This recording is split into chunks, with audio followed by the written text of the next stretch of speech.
Good morning and welcome to today's New York City Council hearing for the Committee on Cultural Affairs, Libraries, and International Intergroup Relations. At this time, we ask that you silence all cell phones and electronic devices to minimize disruptions throughout the hearing. If you have testimony you wish to submit for the record, you may do so via email at testimony@council.nyc.gov. Once again, that is testimony@council.nyc.gov. At any time throughout the hearing, please do not approach the dais. We thank you for your cooperation. Mr. Chair, we're ready to begin. Good morning. I'm New York City Council Member Chi Osei, Chair of the Committee on Cultural Affairs, Libraries, and International Intergroup Relations. My pronouns are he, him, his. Welcome to our oversight hearing on the Schomburg Center and the role of libraries and cultural organizations in preserving New York City's history. Today, the committee will also be hearing 10 resolutions, many of which are indeed related to our hearing topic of preserving New York City history, including our multicultural history as we approach the Juneteenth holiday and all that it represents. 6 of these resolutions, 4 of which I have sponsored and 2 of which Councilmember Williams has sponsored, commemorate leaders in the hip-hop revolution over the decades and celebrate the undeniable place of hip-hop in New York City history and culture. Resolution 624 is a resolution designated July 8th annually as Reggie Combat Jack Osei Day, my father, in the city of New York, and honoring his multifaceted contributions to the hip-hop industry as a lawyer, executive, editor, and podcaster. Resolution 623 designating May 21st annually as Christopher Biggie Smalls Wallace Day in the city of New York, and recognizing his contributions to the cultural landscape of his home borough of Brooklyn and to hip-hop worldwide. Resolution 622 designating September 10th annually as Big Daddy Kane Day in the city of New York and celebrating his influence on generations of hip-hop MCs. Resolution 621 is designating November 15th annually as Old Dirty Bastard Day in the city of New York and honoring his legacy as a founder of the legendary Wu-Tang Clan and as a unique MC. Resolution 346 is a resolution recognizing the contributions of hip-hop to arts and culture by designating August 2023 as Hip-Hop Recognition and History Month and August 11th, 2023 as Hip-Hop Celebration Day in the city of New York. Proposed Resolution 450A is a resolution recognizing the contributions of Def Jam to the music industry and to music lovers everywhere by designating January 2024 as Def Jam Recognition Month in the city of New York. Now let me welcome my colleague, Councilmember Williams, to provide brief remarks on her legislation. Councilmember Williams. Thank you so much, Chair, for holding this hearing. Good morning, everybody. 2023 marked the 50th year anniversary of hip-hop. Hip-hop is an artistic and cultural movement emerging in the streets of New York City, primarily driven by Black people. The vital role of hip-hop, giving marginalized voices a platform, embracing culture, and addressing social issues through various art forms. Hip-hop's impact extends beyond entertainment, fostering community engagement, empowerment, and cultural diversity, acting as a catalyst for social change. The influence of hip-hop in New York City continued to flourish and pave the way for creatives to thrive in spaces made for them, by them. For example, Def Jam, a pioneering record label founded and created in an NYU dorm room, also by a person who's from my council district. Def Jam has played a transformative role in shaping the landscape of popular music for over 3 decades. From its humble beginnings, Def Jam has been a driving force behind the rise of hip-hop and has consistently pushed boundaries, introduced new talent, and fostered cultural diversity within the industry. Both Def Jam and hip-hop have had profound impact on American culture. They have revolutionized the music industry, transformed it into a platform for marginalized communities to express their experiences, struggles, and aspirations. Hip-hop's unique blend of rhythm, poetry, and storytelling has become a dominant cultural force influencing fashion, language, and art. Def Jam has fostered the careers of numerous iconic artists, elevating their voices and providing a platform, again, for them to tell their stories. Together, Def Jam and hip-hop at large has challenged societal norms, sparked important conversations, and shaped what we know as America. By designating August 2023 as Hip-Hop Recognition and History Month, we honor the rich legacy of hip-hop and its immense influence on arts, culture, and society internationally. And I'll deviate and say that the first time that actually traveled outside of the country. I was in Paris, and there was all this stuff about hip hop, and it was like in that moment, I'm like, wow, this music genre really has far exceeded, I think, anyone's wildest dreams, and is so integral to international culture. People really look to hip hop and learn and steal sometimes from the culture. So August 11, 2023 will be designated as Hip Hop Celebration Day, serving as a focal point within Hip Hop Recognition and History Month, aka the birthday of hip hop, and January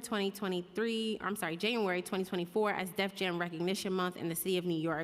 We honor the profound contributions of these cultural movements, embrace the diversity, and promote the rich artistic heritage within our great city. I think I got all of that out. And with that, thank you so much, Chair, for having me. And thank you for Def Jam for being here today. And I'm excited to hear their testimony later. Thank you, Councilmember Williams, and I wholeheartedly agree with all of the sentiments you just shared. In addition, we will also be hearing 2 resolutions, which I have sponsored, that speak to the equity that is still being fought for in funding for the arts. Funding that will address the importance of financially supporting, at both the state and the federal levels, diverse arts and cultural organizations that address racial and social justice, especially those that are led by and or serve BIPOC communities. Resolution 643 is a resolution calling on the New York State Legislature to pass and the governor to sign Senate Bill 5714 and Assembly Bill 4912 to increase access to resources by culturally diverse arts and cultural organizations that advocate for diversity, equity, inclusion, cultural preservation, and racial and social justice. And Resolution 644, a resolution calling on the United States Congress to pass and the President to sign legislation to support arts and humanities programs that address and fight systemic racism. It is fitting that we are hearing these 2 resolutions today in a hearing about Juneteenth and what it signifies for our country. The work of social justice is not just about commemorating holidays. We also like to take action, and we need to invest in Black and people of color led and serving organizations as well. Finally, we will be hearing 2 additional resolutions, both of which are also of special interest to our BIPOC communities here in New York City. Reso 645, resolution designating June as Fatherhood Recognition Month annually in the city of New York to honor and support the contributions of fathers to family and community life, sponsored by Councilmember Riley. Resolution 199 is a resolution declaring June Caribbean Heritage Month, sponsored by Councilmember Hudson. Wow, there's a lot of resolutions today. My family and I are pleased that the resolution commemorating my father's role in the hip-hop revolution is being heard alongside a resolution about Fatherhood Recognition Month. One of my favorite clauses in the resolution about my father says this: according to journalist and critic Juan Vidal, who interviewed Reggie Osei for a book about hip-hop and fatherhood, Osei said that family came first for him, noting that no guest, no event, no conference call, nothing, being a father comes first. This month, thanks to all of the fathers like him, now let me welcome my colleague, Councilmember Riley, to provide brief remarks on his legislation. Councilmember Riley. Thank you, Chair Osei, and good morning, everyone. It's a privilege to be here with you, Chair Osei, as you celebrate your father's heritage and his history to our culture today. As stated on May 25th, I introduced Resolution 645, designating June as Fatherhood Recognition Month annually in the city of New York. This is vital to highlighting fathers across New York City and the positive impact all involved fathers, father figures, and organizations have on uplifting families and our communities, especially in underserved neighborhoods. This piece of legislation cultivates pathways to giving all fathers the recognition they deserve. Today, specifically, I would like to take this opportunity to say what this piece of legislation means to Black fatherhood and reinforcing the notion that Black fathers are responsible, nurturing, and sound paternal figures to their families and to their surrounding communities. Historically, Black fathers have gone unrecognized and have been inadvertently labeled as absent fathers. Resolution 645 will seek to dispel these harmful narratives and replace misleading rhetoric with facts about the work being done by Black fathers across the city. Far too long, Black and brown fathers have been underrepresented and disinvested in our communities.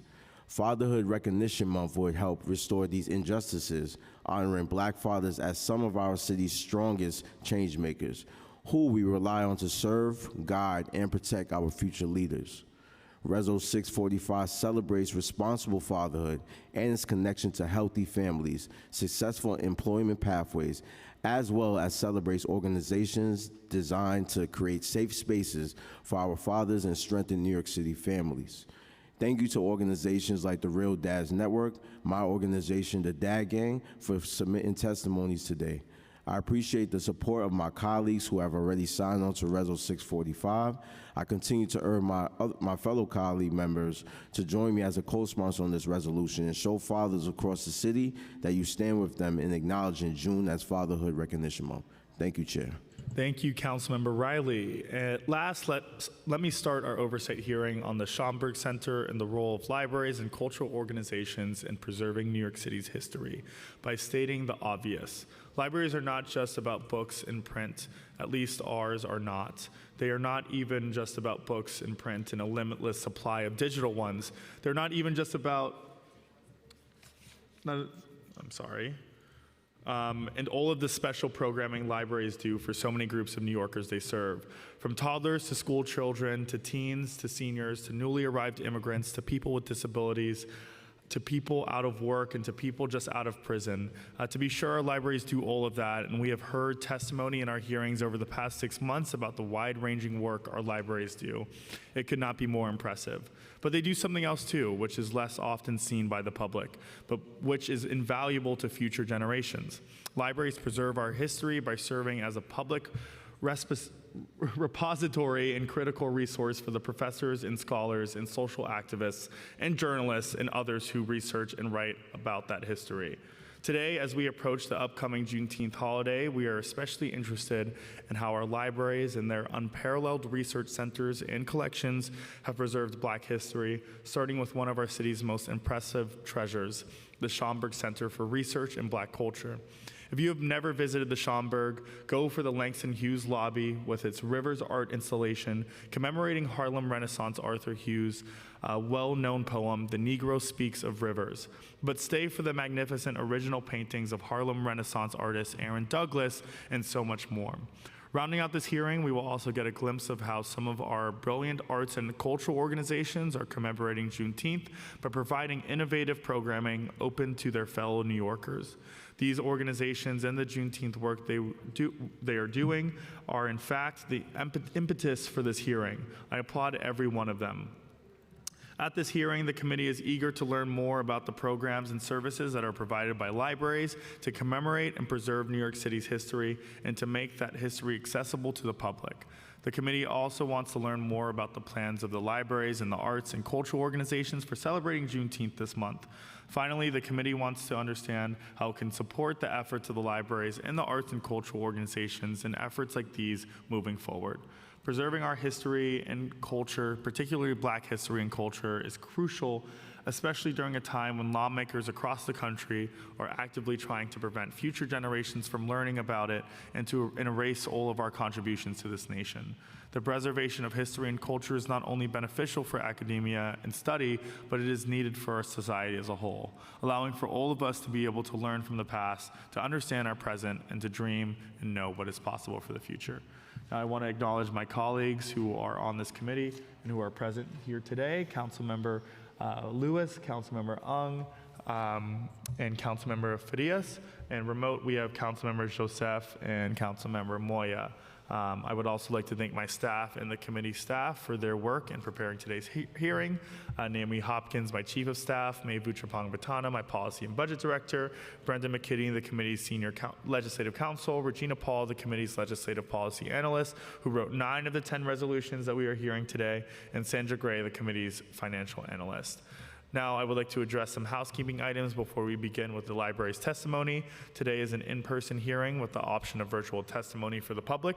The committee will be accepting registrations for testimony throughout the hearing.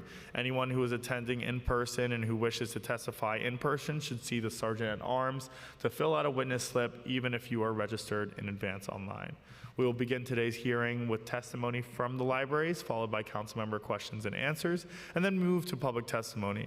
We will limit councilmember Q&A, including comments, to 5 minutes during the public testimony portion of the hearing. Witnesses from the public will be limited to 2 minutes.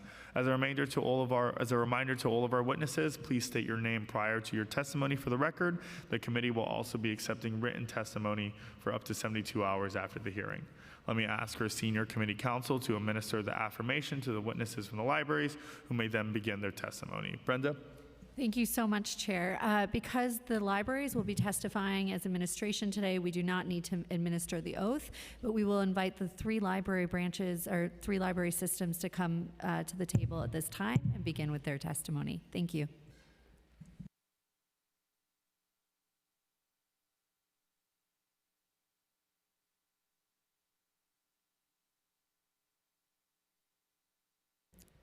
And again, there's no affirmation or oath, but we just ask that everyone please state their name for the record when you begin your testimony.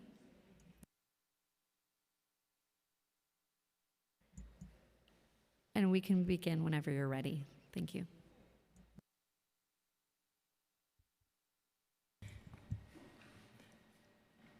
Just want to make sure you can hear me. Thank you. Okay. Joy Bivens, name for the record, before I get into the reading of my testimony.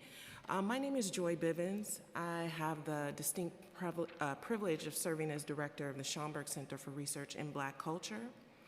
And it really is an honor today to address you about the role of the Schomburg Center specifically, and libraries and cultural institutions more broadly, to ensure that New York City's history is preserved and shared with all of its citizens. For the past 2 years, I've had the opportunity to lead the Schomburg Center in Harlem, which is one of the centers of Black cultural life in the world. And if you don't know what we do and who we are, I'm happy to share that with you today. We are one of the world's premier research libraries, a singular institution, I would argue, in maintaining and preserving the histories of people of African descent. Each year, over tens of thousands of visitors and program attendees benefit from our dynamic offerings. We trace our genesis back to the Harlem Renaissance of the 1920s, and for the past 98 years, in 2 years we will celebrate our centennial, we have been dedicated to the collection, the preservation, and sharing of materials that document and reflect the histories and cultures of people of African descent.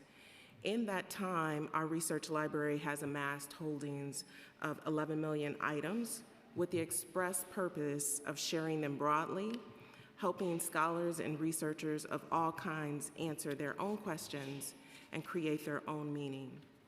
Our holdings, and I'm not bragging, include the archives of predominant figures such as Dr. Maya Angelou, James Baldwin, Sonny Rollins, and Malcolm X.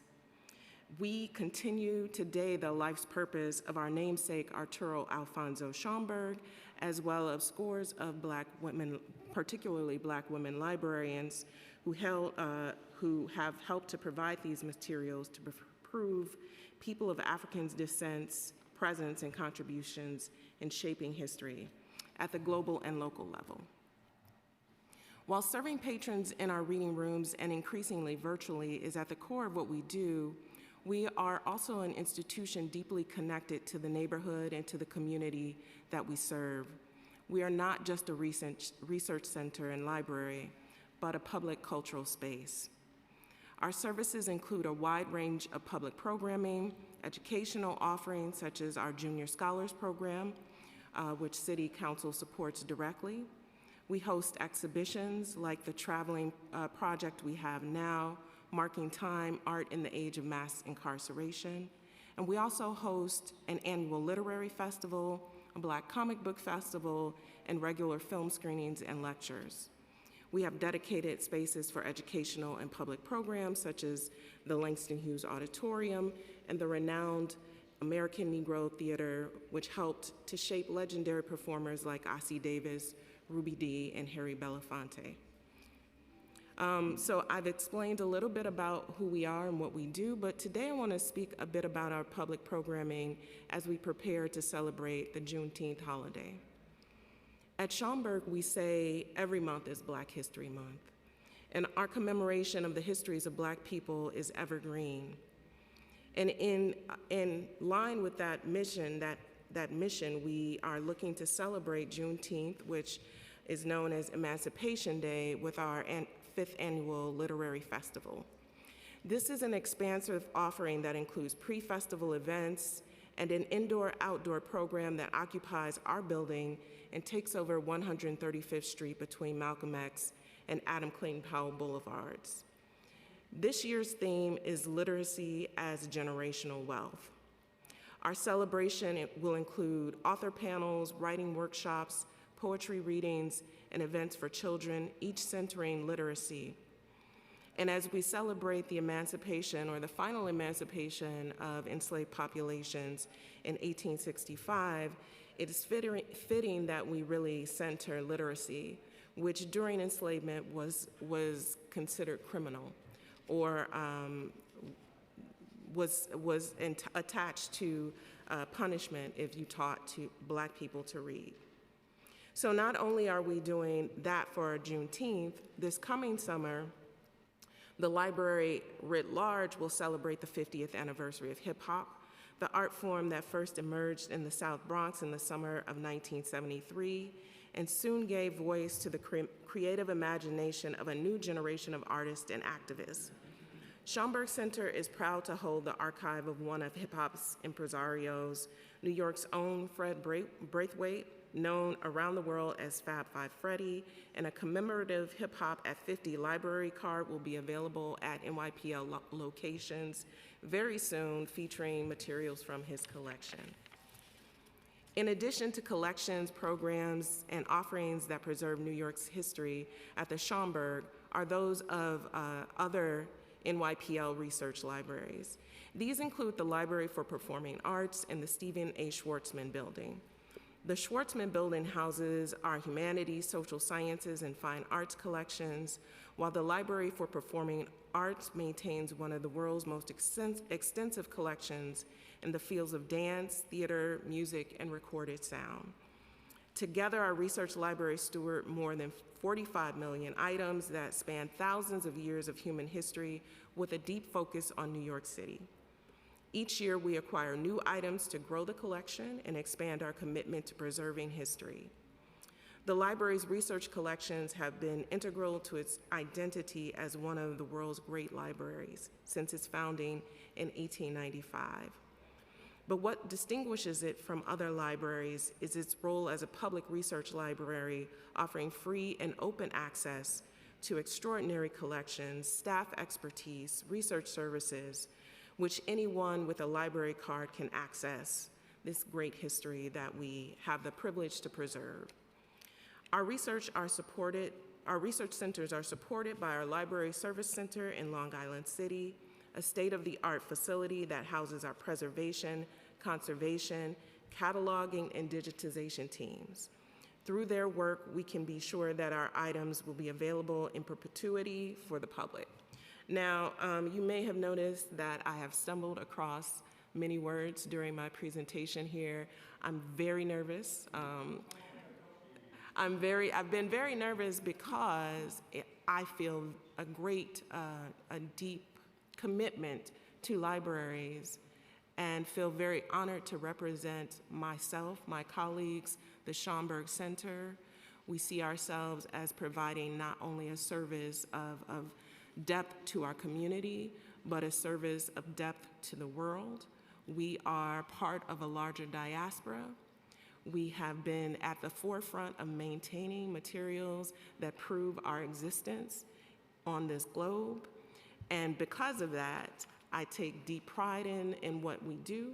And because of that, I take this to heart, and I take this very seriously. So please do not accept what we have presented here with that spirit. We are so grateful to this body for its long-term funding of the Schomburg and recognition of the integral role our institution, along with all NYPL's research libraries, plays in preserving New York's history.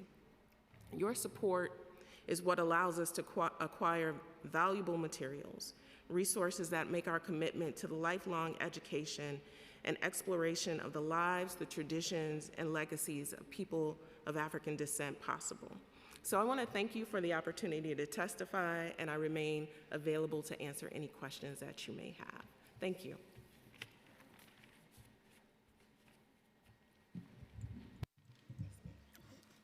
Good morning. My name is Shakira Smalls, and I am the Executive Director for Queens Public Library's Langston Hughes Community Library and Culture Center. On behalf of our President and CEO, Dennis Walcott, we thank you, Chair O'Shea, and the members of this committee for the opportunity to speak with you regarding the vital role libraries play in preserving the history in New York City. Established in 1969 through grassroots efforts, and I'm going to repeat that, through grassroots efforts, the Langston Hughes Community Library and Culture Center holds a special place in the multicultural community it served. It goes beyond the traditional idea of a library as it focuses on and provides access specifically to Black history and culture. Named after the renowned interpreter of the Black experience and social activist Langston Hughes, this institution serves as a hub for education, research, and community activism. The Black Heritage Reference Collection stands as a testament to the richness and depth of Black history, covering a wide range of subjects, including African history, the African diaspora, slavery, civil rights movements, the Harlem Renaissance, Black literature, critical race theory, African American biographies, racism, African American art, and much more. The collection, one of the largest public circulating collection of materials on the Black experience in New York State, includes encyclopedias, primary source documents, and writings by prominent figures such as Martin Luther King Jr., Malcolm X, Langston Hughes, and Barack Obama. These materials play a vital role in our in-person and virtual programming. So far this fiscal year, we have hosted nearly 900 programs for more than 28,000 attendees from not just Queens, but throughout New York City and beyond. In the past, we hosted luminaries such as famed poet Nikki Giovanni and musician Billy Taylor. The late Betty Shabazz frequented the library and supported its endeavors. We actively collaborate with educational institutions offering resources for Black Studies classes and research projects. Through our diverse programs, customers gain a deeper understanding of the Black experience and contributions to the larger human narrative. Langston Hughes Collection Development Policy ensures a comprehensive collection that reflects the study and interpretation of Black history and culture. The collection stands as a bulwark against cultural deprivation, historical misconceptions, misinformation, and image distortion. Students, researchers, educators, historians, or anyone seeking specialized materials are able to explore it, whether for informational, educational, cultural, recreational, or research purposes. We believe free access to this resource encourages individuals to ask thoughtful questions, challenge historical misconception, and inspire empathy, foster critical thinking in the exploration of lesser-known aspects of the history. By continuously expanding this living collection, the library remains a beacon of knowledge and a testament to the importance of preserving and sharing Black heritage. The idea of preserving one's history to ensure it is not forgotten was the priority of Carter G. Woodson, the namesake of our Carter G. Woodson reference collection. An educator, philosopher, and more, Dr. Woodson is referred to as the father of Black history and founded the Association of African American Life and History, also known as ASALH. The purpose of the association is to promote research, preserve, interpret, and disseminate information about Black life, history, and culture to the global community, and the collection does just that. Dedicated in 1968, the Woodson Collection is comprised of more than 4,000 reference materials covering various aspects of African American culture and life with a focus on slavery, contemporary African American life, biographies, slave narratives, and the papers of the nation's most influential Black leaders, including Frederick Douglass, Martin Luther King Jr., and Booker T. Washington. Our hope is that with the accessibility of the collection, Dr. Woodson's legacy and tradition of disseminating information about Black life, history, and culture to the global community will carry on well into the future. QPL's archives is also located at our central library and houses primary and secondary resources documenting local history. We are working to digitize and catalog the collection, which consists of approximately 36,000 books and volumes of serials, 4,500 maps, 105,000 photographs, and more. In partnership with CUNY Queens College, Queens Public Library's Queens Memory Project collects personal histories, photographs, and other records of contemporary life in the borough. Through hosting programming such as story sharing and local history events and collaborating with local groups, the project raises awareness and creates a sense of ownership of a shared historic record that is representative of all experiences and perspectives of those who proudly call Queens their home. To date, they have collected over 1,000 oral interviews, hosted hundreds of community events, and served as a key resource for individuals interested in preserving local history.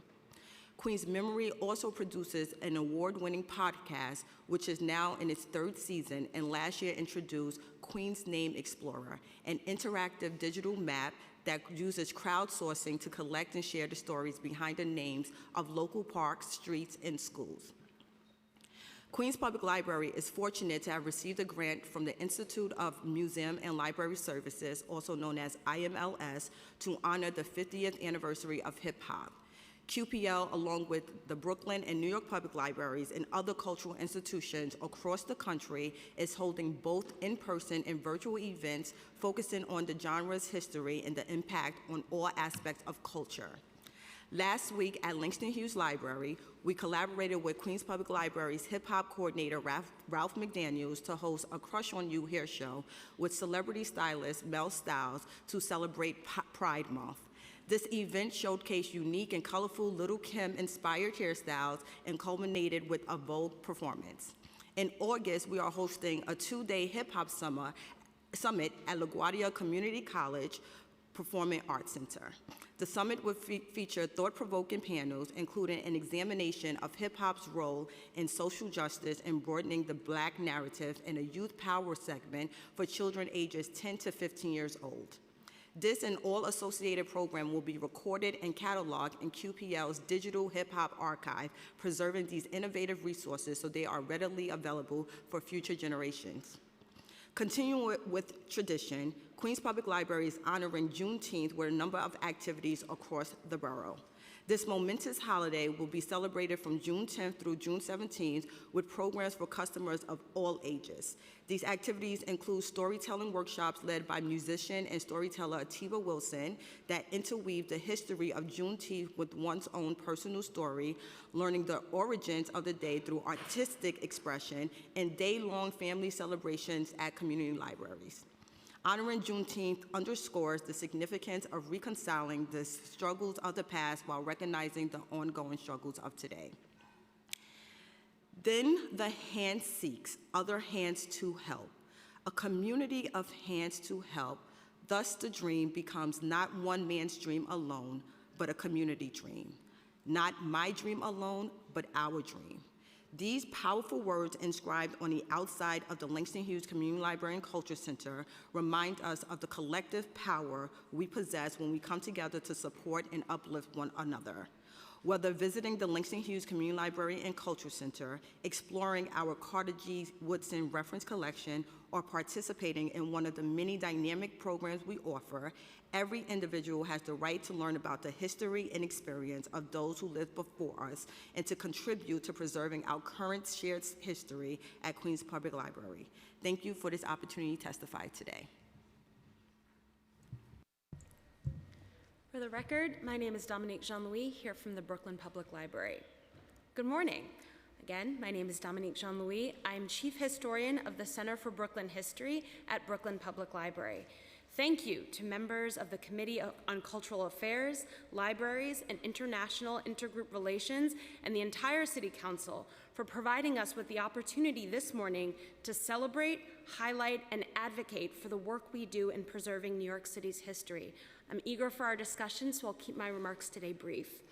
The existence of the Center for Brooklyn History is proof positive that the work of preserving and sharing just the borough of Brooklyn's history is more than a full-time job. Our collections team maintains our research library, our special collections, archives and manuscripts, fine art, artifacts, and oral histories, including the Trailblazing Muslims in Brooklyn Project and Voices of Crown Heights. We use these sources to share Brooklyn's vast history in a number of ways, from exhibitions to public discussions to teaching in classrooms across Brooklyn and across the country. This fall, we will expand our hours and building access to guide history inquiry on a daily basis.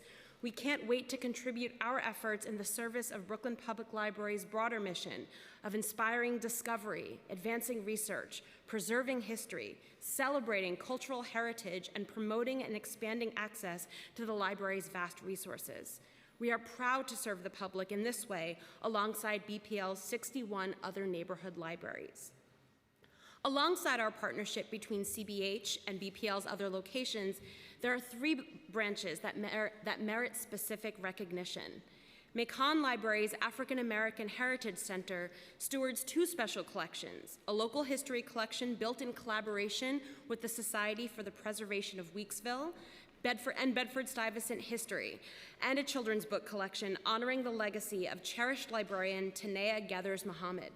A junior curator in African American history will join the Macon branch this year to further in that mission.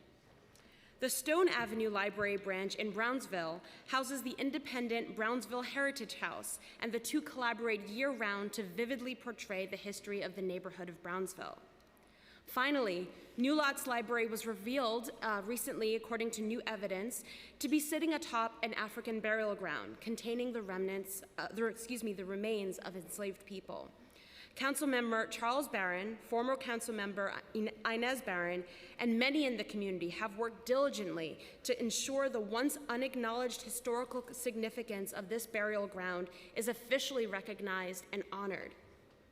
With their generous support, BPL is embarking on a major renovation of the New Lots Library that will fully update the library space and take care to highlight this profound and immense heritage and celebrate local culture.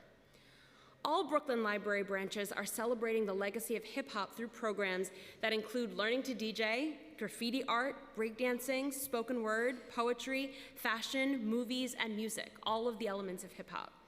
On June 17th, our Night in the Library, The Philosophy of Hip Hop, will take over Brooklyn's Central Library from 7 p.m. to 2 a.m. And we'll have keynote addresses, music, discussions, debates, and activities inspired by this genre's music, culture, and impact. We hope you will be able to join us. On June 19th, 2023, the library will be closed in honor of Juneteenth. This year marks the fourth year of Councilmember Farah N. Lewis's Juneteenth partnership with BPL Central Library. We are honored to work with Councilmember Lewis to host this once again. In addition, BPL will also host over 20 book discussions, movie screenings, arts programs, and even more. We'll also be celebrating the 3rd anniversary of BPL's Black American Library Card, created 3 years ago in honor of the first year Juneteenth was recognized as a city, state, and public school holiday. As a public historian, it is my privilege to share both the delights and the darkness of history. We aim to amplify voices that have not always been heard and correct, in the words of Haitian public historian and former Brooklynite Michel Rolfe-Trouillot, the silences in the historical record. This is a mission I am honored to share with my talented and dedicated colleagues at BPL, our fellow organizations here today, and I'm happy to say, with those of you in this room who represent us in city government. Thank you so much for your continued support. Thank you for testifying, all 3 of you. I do want to acknowledge my colleague, Councilmember Hudson, for joining us, and also turn it over to her to share some remarks on her resolution. Thank you so much, Chair Osei, and thank you all for your testimony. I'd first like to thank again Chair Osei for holding this hearing today. I'm honored to speak briefly today about one of the bills under consideration, Resolution 199, which would declare June as Caribbean Heritage Month. Currently, more than 861,000 New Yorkers of Caribbean descent reside within the 5 boroughs. New York has one of the largest and most diverse Caribbean communities outside of the West Indies and has served an enormous role in shaping the culture here in New York City. And as the child and grandchild of immigrants, I'm proud to be part of our city's Caribbean community. Our city currently celebrates Caribbean culture through celebrations like the West Indian Day Parade that attracts millions of participants and sparks deep community engagement across Brooklyn and the 5 boroughs. Simply put, New York's culture is Caribbean culture, from the food to the music and everything in between. And nearly 2 decades ago, the federal government declared June as Caribbean Heritage Month. Now I'm calling on my colleagues to support Resolution 199 and have our city acknowledge the impact of Caribbean people on New York and name June as Caribbean Heritage Month here in New York City. And I believe, I don't know Councilmember Williams' specific background, but I know. Okay, so she's not claiming Caribbean culture, but the rest of us up here are all of Caribbean descent. So thank you so much again, Chair Osei. Thank you, Councilmember Hudson. Now let's dive into some questions. So we have heard this morning about the impressive research and reference centers and collections housed in our library systems, and I really appreciate the 3 of you for the work that you do, but also the place in which you do this work. Do you believe that the public is sufficiently aware of them, of the 3 systems and the institutions, and the work that you all do? I will attempt to address that. I do believe that there is deep recognition within the Harlem community of the existence of the Schomburg Center. And judging by the numbers of people who access not just the Schwartzman Building, but the Library for Performing Arts and all of our branches, there is deep respect within communities for the work that is done. Often, however, I would like to see greater recognition by the public for the ways in which libraries serve them, and many of the ways in which libraries are just kind of part and parcel of community life, but also I would love to see more support from the public in terms of their representation at meetings such as this, and really backing us as we continue to strive and advocate for the availability of public research collections. So to answer your question shortly, yes, I do believe that the public is aware. To answer the question in a more nuanced way, I wish there was greater awareness by the public for all of the resources that we provide on a daily basis to intergenerational communities. I would join in that sentiment very much, and I would add that as a research institution, we are proud to serve academic and scholarly researchers on a daily basis who come to our site, but I do believe that the general public, we would love for there to be more awareness that those treasures of the collections, our original copy of the Emancipation Proclamation, these historic documents are available for everyone to use, and that they should use them. You don't have to be a university professor or writing a book for a scholarly audience to go into a research library and touch those original documents and look at these pieces of fine art and artifacts and be enriched by them and have your own story intertwined with them. We would love for the general public to feel a part of that history that we're preserving. Our goal is always to be expanding the knowledge of the many, many resources that we provide. And in addition, the fact that we stand on the shoulders of giants, the decades of historical research that sits in our collection and that is responsible for what's available at the Brooklyn Public Library. You know, generational activists like Joan Maynard, who have been collecting community history for years. We want people to feel a part of that story of preserving history, not just creating it now, but recognizing and absorbing the work that's been done by our elders and those who have come before us. So of course I'll agree with my colleagues. I believe that, I think about my first memory of the library, and I think about the curriculum that I had in school that required me to read Black Boy by Richard Wright, and I remember falling in love with the book, feeling like this is the first time I read a book that had representation of me and my family, and specifically my brothers. And I remember it warranted me to take my own visit to the library. And I remember picking up Native Son, which is another book by Richard Wright. And when I became a librarian into this profession, and I began to learn that book is banned, that was something that was really interesting to me, because it was something that resonated so well for me, and I was able to connect to it. And I bring that up specifically because I think the community absolutely is aware of the services, but I do agree completely with what Joy said in reference to being able to have more support and understanding the need to fight and scream a little louder, because if we did close the doors, you will hear them. Throughout the pandemic, we were still rolling. We had a 2-month hiatus of not being able to provide service. But before you knew it, while everyone else's doors was closed, our doors were open. Whether we had to meet you at the door with a book, whether we were printing up documents that you needed, we were able to still provide that support. And I think during the hard times, I have been with Queens Public Library for over a decade, so I've also experienced Superstorm Sandy, in the Rockaways, particular with our libraries, and I realized the community really understands our power when everything else shuts down and they see that we are still moving. We were operating out of trailers, and then they were able to still come and get a cold, hot cup of coffee when they had no electricity. We became a distribution center when necessary. We have the power to evolve to whatever our community needs, so I do think that there can always be more, but they do know that we are there.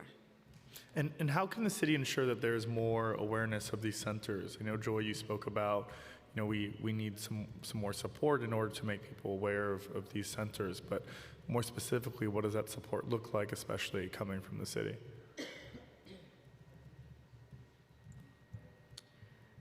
Well, I think that the first answer is always going to be financial support and funding, because the reality is that it takes people to do this work, and when we are not able to be fully staffed, or we have to cut staff or revise staff hours, then it impacts our service.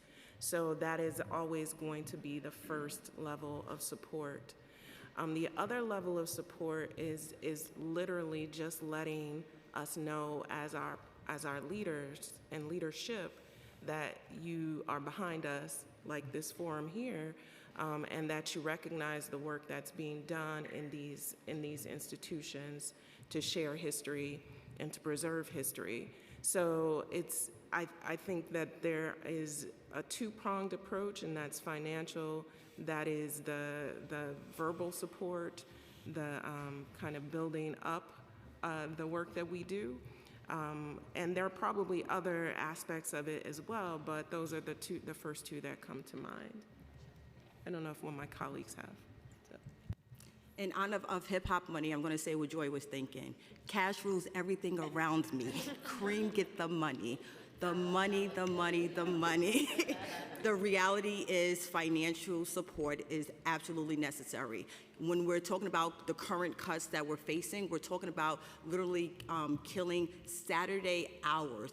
That is the biggest, most important and critical day, because that is when parents are off from work and can bring their children to the library. Mm-hmm. Evening hours also suffer. Again, these are things where working people can come and visit the library and get the support and the resources, the free resources that they need. So I absolutely continue to say cash rules everything around me, but nonetheless, the money, the financial support is absolutely necessary.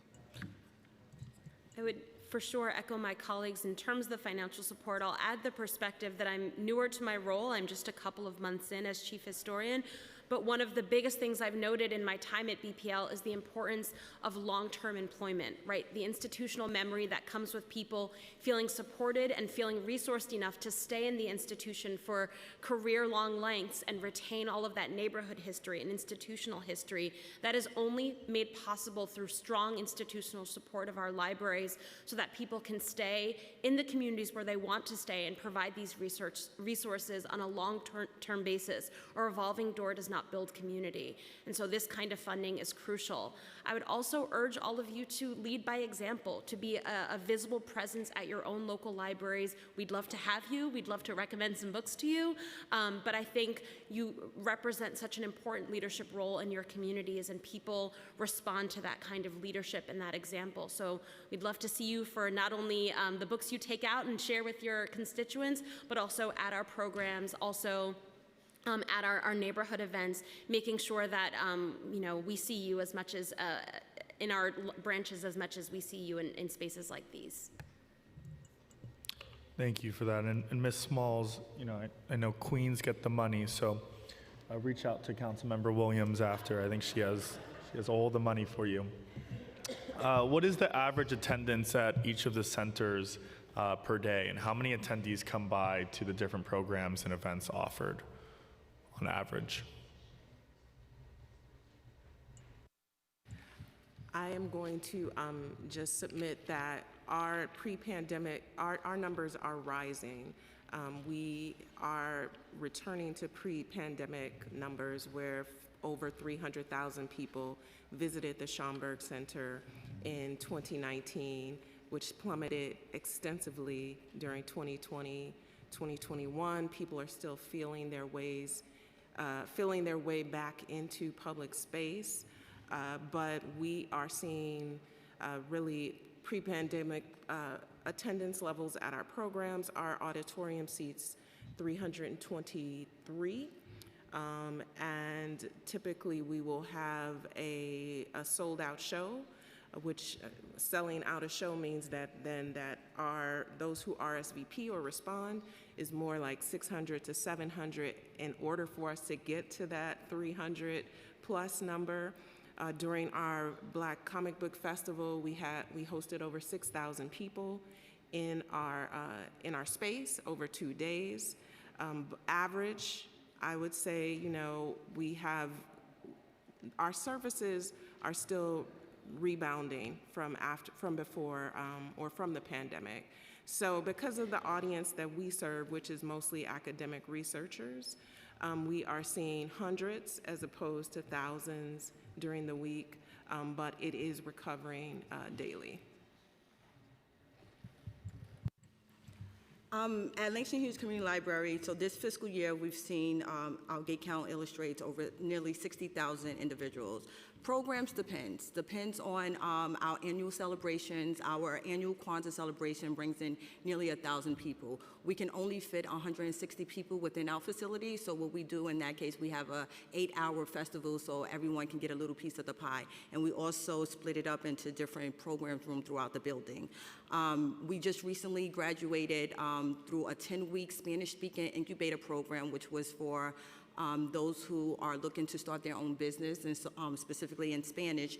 And we had 30 participants who came for a 6-week course with an additional 4 weeks for one-on-one support. So that is a really great class size for us. Some programs might have 15 people. We also have a homework assistance program that average 50 to 55 average daily attendance, which is a true homework assistance program that is ran by a New York State Department of Education teacher. So programs definitely can differ depending on it. I will say our biggest events are usually our cultural celebrations. As I mentioned, I'm newer to my role, so I'm happy to confer with my colleagues and get you some numbers in terms of the system-wide attendance. But I'll note that at the Center for Brooklyn History, while we're not currently yet open to the public and look forward to what our numbers will be when we open in the fall, we have remained open to researchers on a daily basis and welcome researchers into our landmarked Othmer Library every day, and plan that those numbers will rise as we're open to the general public. And what outreach or engagement have the 3 library systems done to make sure our young people in our schools are aware of and visit these centers?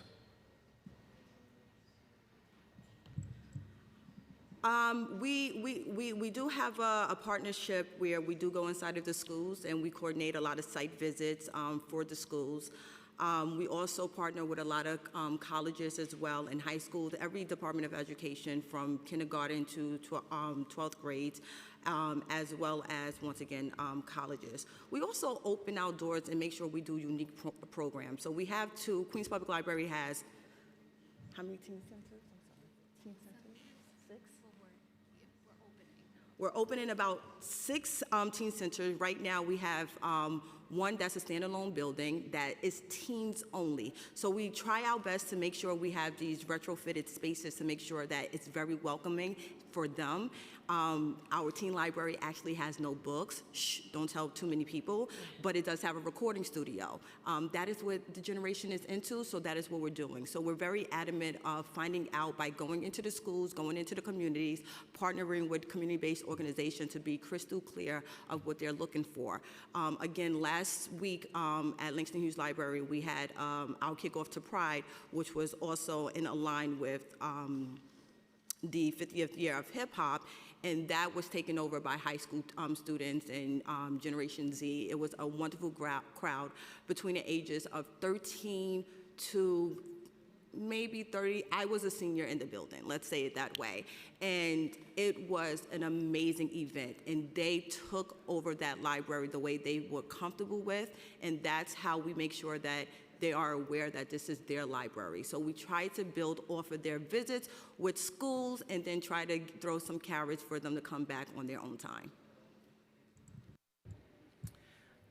I referenced earlier a project called the Junior Scholars Program, which is in it's more than 20 years now, which is a Saturday program at the Schomburg Center that engages 6th through 12th graders, about 106 through 12th graders, in a project ultimately where they are able to access the research collections, the reference librarians at the Schomburg Center to create their own meaning, to create their own work, to supplement aspects of their school curriculum whereby they may not be learning as much as they possibly can about Black and Brown contributors to culture. And so that is one of the main ways in which we have accessed and engaged young people, and we have been doing that for 20 years. It runs during the course of the regular school year. It ends with a summit. They create an exhibition. They create projects that they share with each other. The other part of that engagement, again, is with the Black Comic Book Festival, because many of the constituents or stakeholders that we serve with that are teenagers and younger audiences.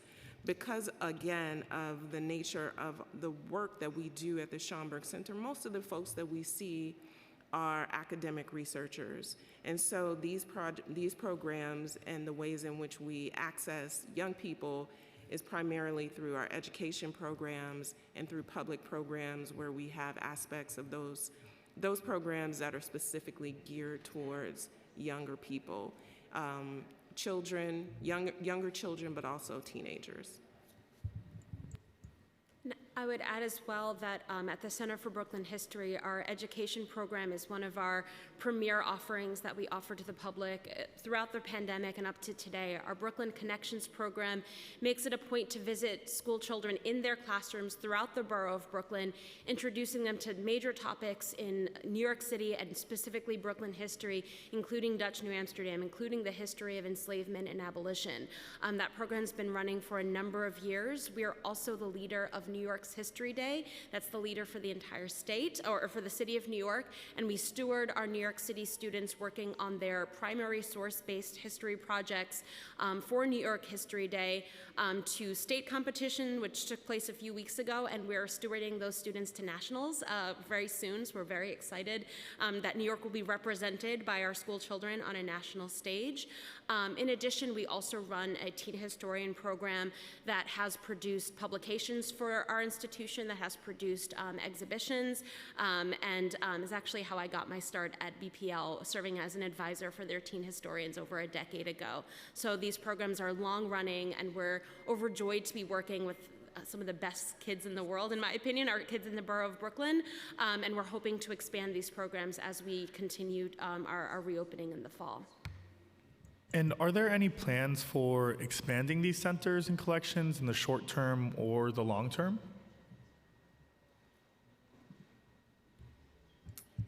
We are always in the business of acquisitions, which is expanding our collections.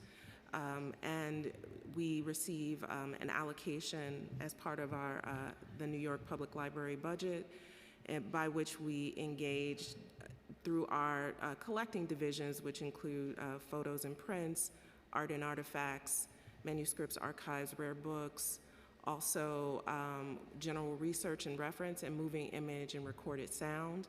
We are always building our collection, filling in gaps within our collection, determining who's missing from our holdings and pursuing those. So that is what the curatorial team at the Schomburg Center does, so that we can more robustly serve researchers and academics. And as part of every grant that we write and every program that we start, while we may not be expanding the physical space of the building, we are expanding the reach of our collection, and we are expanding how much more we can serve a public, and not just a public that is in New York City or New York State, but how can our collections, through digitization and through other technological means, be made more available nationally and internationally. So I would say that yes, the plans, expanding is always part of the plan, but it typically is in expanding collections and expanding services, not necessarily expanding the physical imprint, the physical footprint of the space. Queens Public Library feels the same way. We have a lot of materials that our focus is to make it more accessible. So for example, at Langston Hughes Community Library and Culture Center, we have more than 5,000 of VHS. So it's very critical that these VHS that are footage of, whether it's Queens Public Library, Langston Hughes specifically, the community being able to digitize it and to be able to have it accessible to those who are doing research and to preserve the history of Queens. So we agree that it's not necessarily expanding our collection, but definitely focus on keeping the collection a living collection by making sure that it's accessible to anybody that needs to utilize it. I would absolutely join my colleagues in saying the goal is always to optimize and increase the accessibility of our collections, but as Joy mentioned, we are also always looking in for what I mentioned before as silences in the historical record and doing what we can to expand the collection to give voice to those silences. So our collections team is also involved in the process of determining what the most appropriate acquisitions would be and moving forward with those. Expanding access also looks like digitizations. We're very proud that our collection of more than 1,500 oral histories are available online, transcribed, keyword searchable, and the goal is to expand those collections and make sure that we're listening in on the voices of Brooklyn today, because those will be the historical voices of tomorrow. And so those collections will be expanding as we're able to make sure that today's history is preserved for future generations. And speaking of expanded reach, when some states started banning books, which include books on racial and social justice, Black curriculum, our library systems responded to this suppression and made their collections available nationwide digitally. Have the centers played a role in ensuring that these historical collections are accessible in places beyond New York City? And if so, how? Definitely start. The Brooklyn Public Library is very proud to be a leader in addressing the urgent issue of censorship across the country and join the call in making our collections available nationwide. We continue with this initiative, and now in our next phases, as more library spaces become available and safe to access once more, thinking about ways that this Books and Ban program can be wrapped in with our other programming. How can we expand not only access to our collections, but the conversation around collections? So we've been piloting programs to connect young people from across the country to our young people in Brooklyn so they can be having conversations about the political and economic climate they find themselves in and connect that to the resources and the literature they have available to them. And so making sure that not only access is available, but critical thought and critical discussion about that access is also made possible so that the understanding is there as well. I'm going to add that as an institution that is committed to preserving and sharing materials related to people of African descent, we have always been on the front line, the vanguard of ensuring or making sure that we not only are at that preservation space, but we are acquiring so that we can make sure that these materials are protected and made available now and into the future. And the New York Public Library, the Schomburg Center, has been a part of the fight against censorship and the banning of books. We highlight those books within our collections, which are readily on banned book lists, which include some of our, some of the most revered authors in the African American canon: Toni Morrison, James Baldwin, you raised Richard Wright. These are the bread and butter. These are the foundations upon which our collections are built. And so we are always making those available, as readily available as we possibly can to the public, and including them in programs so that our stance on this is well known. We are anti-book banning. We are about celebrating the work of Black authors who have engaged the racism, the sexism, the homophobia of their communities collectively, and we will continue to do that and make materials available. We fall in line with, I would say, the executive director of the American Library Association, who says free people read freely, and we want to ensure that what we present or what we are making available to our audiences is part of that freedom and literacy, and who you read and making that available is what we are in the business of doing. So. We appreciate being rebels. So anytime there's a banned book, you will walk inside of one of our libraries and you will find that banned book right in front of your face. So that's one of the ways we make sure that people know that we are not supportive of silencing anyone. We also at Queens Public Library have an interlibrary loan program in which physical materials can go beyond New York State. We actually started revisiting a conversation of what that looks like specifically for Langston Hughes Community Library's Black Heritage Reference Collection, as well as acquiring more. We are fearful that we have so many rare gems that you do worry about if they're going to be returned. So we're currently updating that policy to come up with a plan to be able to, for people to be able to access additional materials as well. And what do you all see as the connection between the work that these centers and collections do and provide in preserving New York City's history, including on cultural history, and the upcoming commemoration of Juneteenth? Is there a link between some of the work that you do, and if you could elaborate on some of those connections, that would be wonderful. I'll start by saying, given the recent allocation of Juneteenth as a federal and state and city holiday, we know that comes off the back of generations doing the research of how did emancipation affect this country. That historical research at a deep local level is incredibly important. And so making sure that research is available and shared and discussed is at the heart of why we have this new nationwide focus on this particular holiday. And certainly the hope is as well that our traditions that are much more local to New York City and New York State can also be recognized by our wider public as well. Brooklyn has always been a place where we celebrate celebrations like Pinkster, and through research and through programming at our libraries and also the materials we have available at the Center for Brooklyn History, we're hoping that people's appetites are whetted for these kinds of culturally specific, locally embraced holidays that have a story to tell to a wider public, have a story to tell about the specificity of the Black experience here in Brooklyn, right down to a neighborhood level, as well as on a grander national scale. I mentioned some of the initiatives that we have going on specifically for Juneteenth, whether that's the development of our Black American Library card or particular partnerships we have with members of the City Council.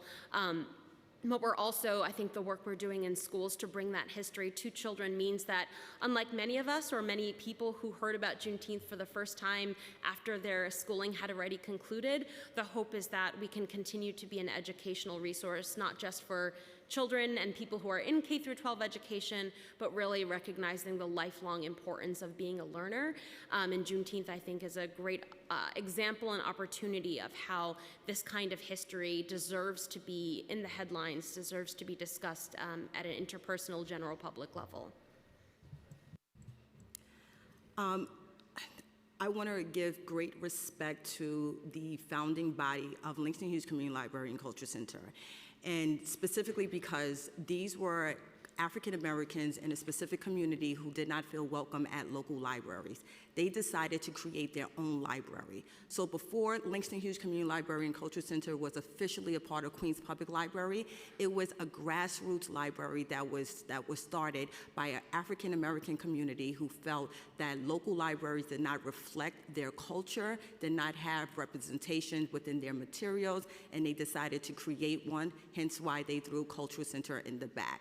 I say all that specifically to give them honor because while some of us are on our 4th annual Juneteenth celebration, Langston Hughes Community Library and Culture Center proudly is celebrating its 40th, as well as its Kwanzaa celebration, as well as Black August. So prior to national attentions, libraries have that opportunity to continue to do that research and dive into the collection before it even becomes a hot button conversation topic to be able to celebrate. So I take pride in my ancestors who saw the need for their own community, and 55 years later, here we are standing even stronger than it was.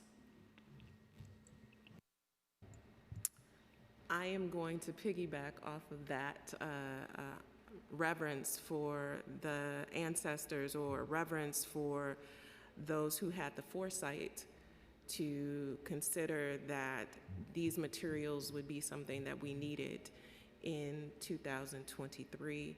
And in 1925 began the Division of Negro Literature, History, and Prints on 135th Street, at the 135th Street branch of the New York Public Library. And so while we are only on our 5th celebration of Juneteenth at the Schomburg Center, we have been at the forefront of celebrating and commemorating histories of Black people for nearly 100 years. And so the ways in which we see our Juneteenth celebration or our annual literary festival really intersecting with the importance of Juneteenth is not only just the commemoration of this particular Emancipation Day, but also the fact that literacy is connected to liberation, it's connected to joy, it is connected to freedom, and that is what we are about. We are about engaging the book, the authors, those who are creatives within our communities to celebrate who we are and the multiple ways that we are. And so I would say for nearly 100 years, while it may not have been Juneteenth, it has always been about celebrating space, creating space for celebrating the histories of Black people. And this is just the latest iteration of that for the Schomburg Center. And we're doing so in a way that provides the fanfare and all of the, I don't like this word, but I'm gonna use it, the hullabaloo that is necessary to make noise about the end of enslavement. And during enslavement, being literate or reading was seen as a fugitive activity. And so the ways in which we want to center our celebration of freedom is by centering the freedom to read and the freedom to create.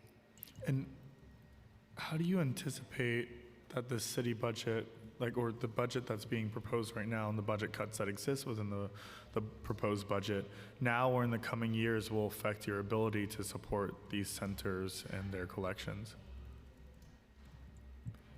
Well, any any budget cut, as we mentioned earlier, is one that causes us to, as leaders within the library system, to think about how are we going to respond.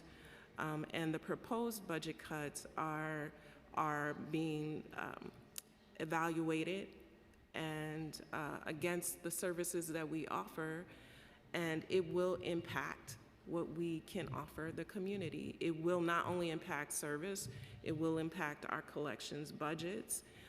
So we will not be able to collect at the level that we do currently. It will mean that we cannot potentially be open on Sundays. It will mean that we cannot potentially have the level of programming that we currently have, or have people may not have the same access to the expertise or the reference librarians that they currently have. You know, we don't just serve people in person, we serve people virtually. We make things available digitally. We respond quickly to people's requests for materials. And any cut to the budget will impact all of that. So those are the things that we are currently wrestling with as we consider what may happen on June 30th. I would absolutely echo all of what has been said. The current budget cuts would be disastrous for what we're able to provide people with, the resources we're able to offer. Our bread and butter is making life easier and more enriched through history. And frankly speaking, the less money we have, the less we're able to do that, and we can't fulfill our mission. I would also speak to the urgency of this, of right now. As a public historian, we love to be able to tie major moments of the past to our lives today, and we have several upcoming rather exciting anniversaries to celebrate. Joy mentioned the Schomburg is about to celebrate its centennial. We also have upcoming in just a couple of years, 400 years of the, we have the commemoration of the end of slavery in New York State, which took place in 1827. So we are now 200 years out from that particular moment, and it's very important to embrace that. You can't decide on January 1st, 2027 that you're going to do something. This planning takes years in advance. We also have the commemoration of when the first enslaved people were brought to what is now the state of New York in 1626. These are moments that we need to be able to get ahead of, do research for, plan programming for, and cuts now would directly interfere with our ability to bring this kind of historical awareness in its crucial moment to the public. So the cuts at this moment are urgent that we address so we can accurately and emphatically provide people with these kinds of history, resources, and programming. I attach myself to what both of my colleagues said, but just to bring it back to full circle, just looking at the resolutions today and listening to them just resonated so much in so many capacities with me. But even tomorrow afternoon is our celebration of Caribbean Heritage Month. We have African American Music Month, as well as celebrating Caribbean Heritage Month at Langston Hughes Library. That is what now we're in jeopardy of cutting.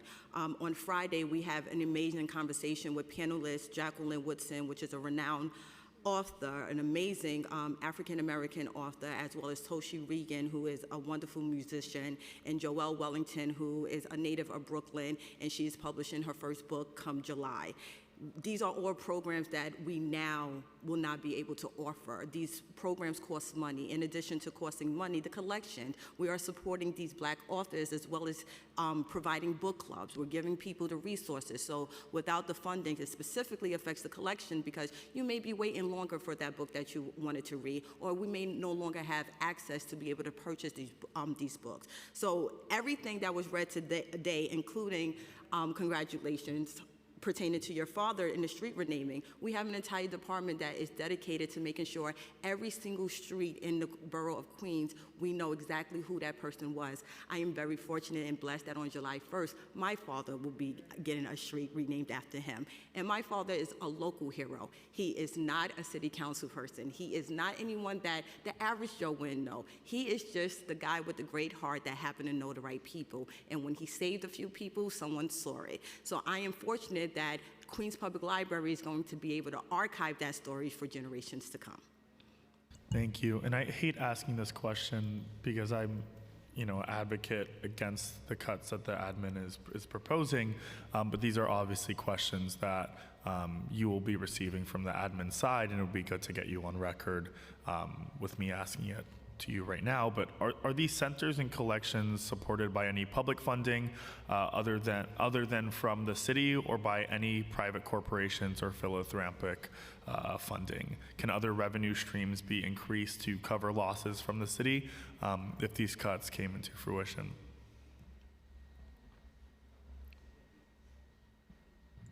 I will take that one.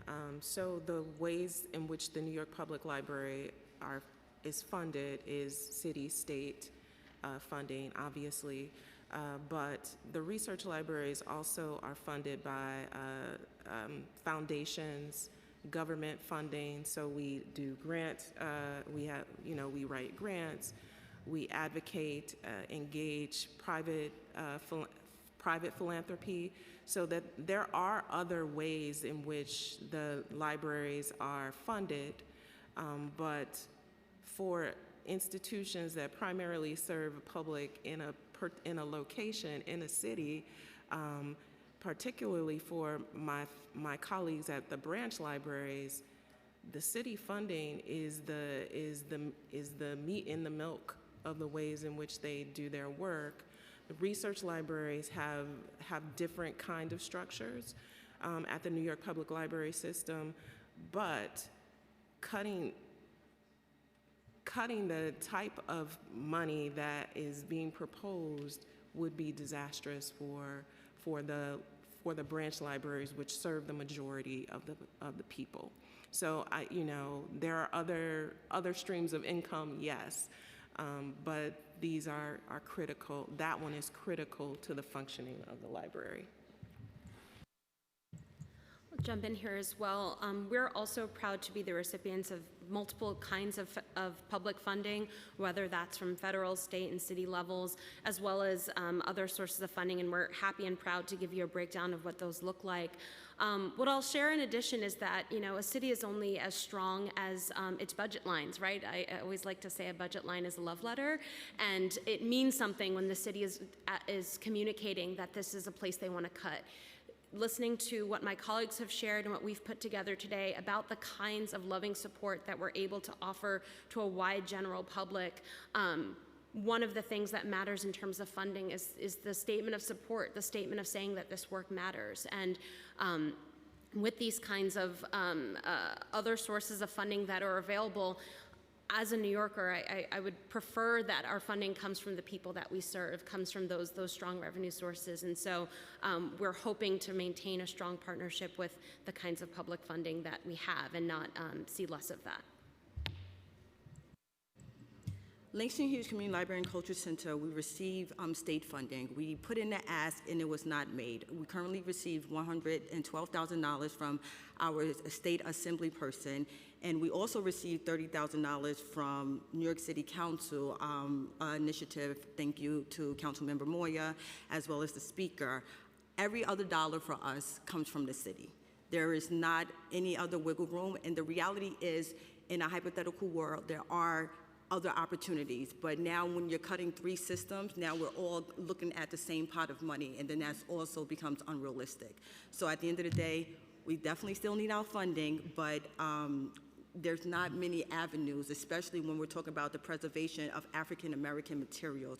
We're speaking about specifically being able to say, while other people are saying that they have to be in these books, we're being able to still continue to offer things that we see fit for our communities, and we need our funding. And how would staffing be affected at these 3 centers by these budget cuts? I know that Joy, you hinted at this early on in your testimony, but are there any more specifics that you would like to share about what these potential cuts could do to staffing at your centers? So the Schaumburg would not be able to fill vacancies that are necessary for us to provide the service that we would like to provide, that we want to provide, that our publics are used to us providing. So what that means is that in a reading room where we potentially need 2 librarians and we only have 1, that person cannot do everything, and then that service would be impacted, meaning that potentially we wouldn't be able to be open the same amount of hours or the same number of days during the week. And particularly for the Schaumburg, I can't speak for every research center within the New York Public Library system. Any open line is a threat to our service. We don't have fat to trim. We are a lean operation, and anything that we cannot replace or that goes away then becomes a burden for staff, which then is passed down to our public. So that is, I can't say right now how many lines are frozen currently, but a number of them are. I would echo that and say that we also would be forced to make devastating cuts to open positions we have right now. And, you know, we're a major source of, a major employer for the Borough of Brooklyn. This would have ramifications, devastating ramifications for our system, but also for the larger community at large. The same for Queens Public Library. We are also currently on a hiring freeze because the majority of our funds support staffing. And would you say that the staffs at the 3 centers are appropriately diverse, or lead in decision-making positions such as head librarians, researchers, and curators held by Black staffers and POC staffers? At the Schaumburg, yes. Many of my team members work at the Schaumburg because they want to work at the Schaumburg Center. They have great interest in Black history, Africana history, African diaspora history, and see this work as not only kind of a career mission, but part of their identity, as I do. This is my life's work. This is their life's work. And my curatorial team is made up of women of color. My librarians are people of color. This is very much in the tradition of the Schaumburg Center, where the leadership was primarily women librarians of color. So that's still part of who we are. Langston Hughes is also very diverse. Representation is very important to our mission and how to appropriately serve our community. Was that the question? I forgot the question. Oh, okay, that's it. I would echo my colleagues that our representation of people of color in leadership roles is also robust, and would particularly like to echo Joy in that it is part of the work that we do. It is part of what draws people to this work of preserving and celebrating history, is usually that we are members of the community that we're uplifting and take a personal responsibility and pleasure in being the stewards of this kind of history. Thank you for those answers. I just had to ask, I spoke at a college recently, and the entire anti-racism department was non-Black people, which was an interesting experience, to say the least. I do have 2 more questions asked on behalf of Councilmember Joseph, but what initiatives has the Schaumburg Center undertaken to document and preserve the history of underrepresented communities in New York City, such as immigrant populations and marginalized groups?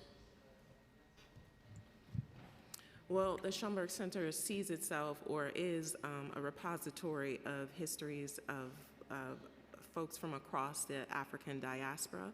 I will point to one particular archive that was started by a former archivist, Stephen Fullwood, and that is the In the Life Archive, which is a compilation of different papers from people who identify as LGBTQ.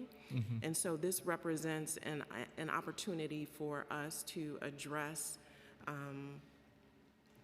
if not a silence within our collection, because many of the folks whose papers we have would say that they are from that community, but to bring it into light in a new way.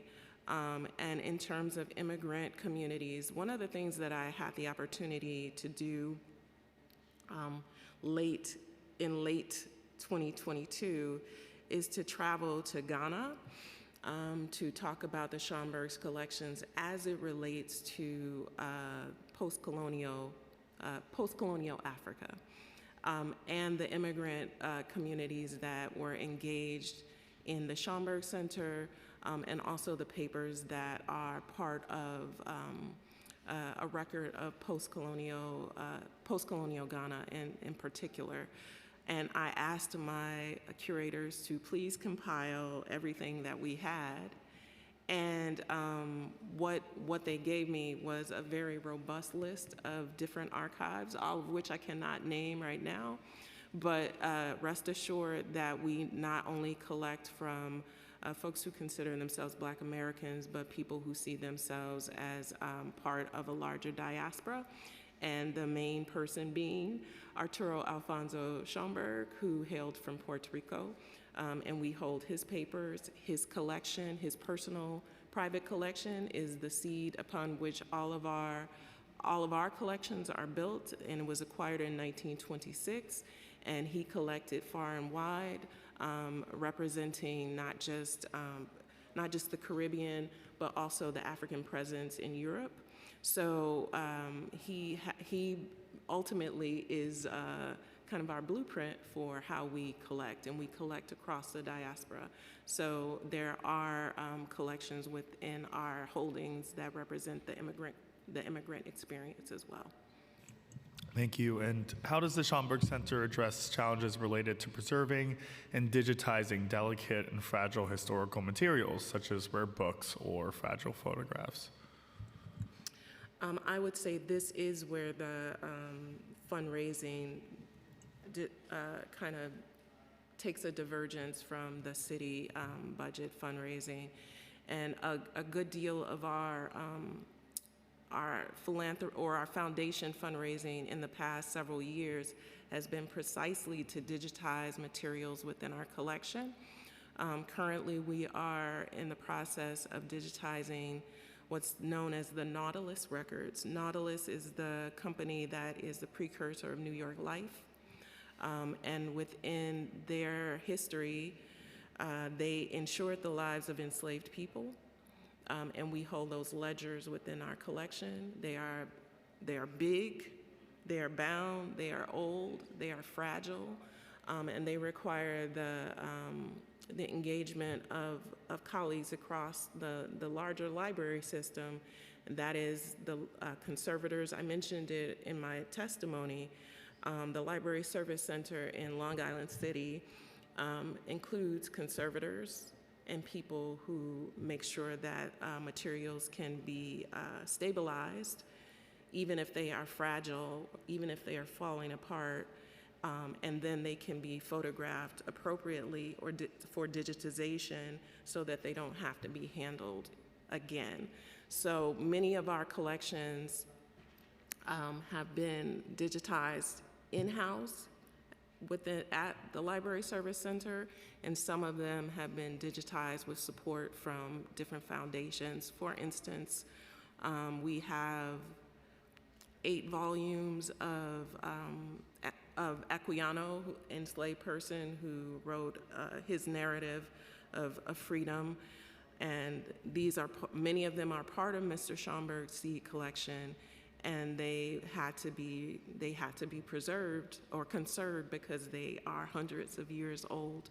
So they were sent off-site for conservation, and they will come back to the Schomburg Center not necessarily for researchers to to handle them, but so that they could be on exhibition, so that we can show them off, and let folks know that these are options for them to engage with. So, Thank you. And do any of my colleagues have any questions for this panel? Sure. Councilmember Williams? Yeah, as a budding scholar, I'm in a PhD program. I really just appreciate all the work that you're doing to conserve and protect the history of New York City, and most importantly, like the history of Black people, because it's really hard to find material. My study is on Black women and social movements, and there was really no information on Black women. No one thought to have them tell their stories. So I'm always just really inspired and also motivated by the work that people do to make sure that history is conserved in a real way and people can lean on it, study it, and never forget. So I just want to thank you all for all the work that you do. And with that, I'll turn it over. Thank you all again. I mean, I know you were a bit nervous, but I think you all did wonderful. Also, I mean, we are experiencing multiple crises within the city, and I'm sure we're all well aware that the housing affordability crisis is definitely a prevalent one, not only on our minds as elected officials, but as people who live in New York City. As someone who represents, a predominantly Black community of Bed-Stuy and Crown Heights, we saw a seismic shift in demographical change based off of race within my district over the past 10 years. And the work that you are doing in terms of preserving culture and history and Black identity within the city is so important now more than ever, as we're seeing demographic shifts across our city as a whole. Who are we as a city if we're not preserving our culture, preserving our history, and preserving the legacy of immigrant communities, of POC communities, BIPOC communities that existed here long before we have. So thank you so much for being here today and for testifying. Brenda? Thank you very much. And this concludes the administration portion of the hearing. Thank you. We will now move to public testimony, so we'll just take a minute for people to move to the table. The first panel will be Judith Insel from the Bronx Arts Ensemble and Dr. Charlene Thomas from Def Jam Recordings. We'll begin in just one moment. We're just waiting for transitions.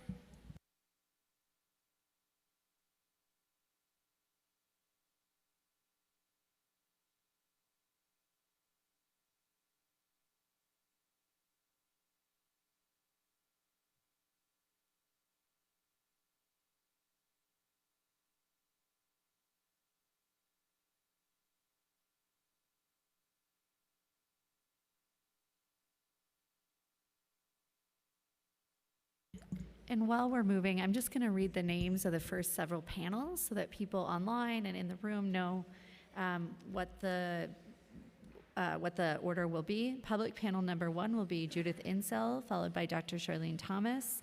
Public panel number 2 will be Regina Bain and Leah Johnson. Public panel number 3 will be Gabriel Kagani-Godi. And public panel 4 at present is Leroy McCarthy, Sylvia Rodriguez-Case, and Hima Abdulghani. Apologies for any mispronunciations. We'll read these again just so people know that that's coming. The first panel will begin now, so we will begin with our first witness, Judith Insel. And you may begin your testimony when ready. There should be a 2-minute clock.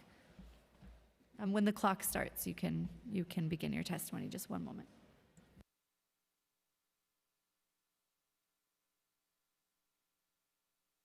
All right, and whenever you're ready, thank you.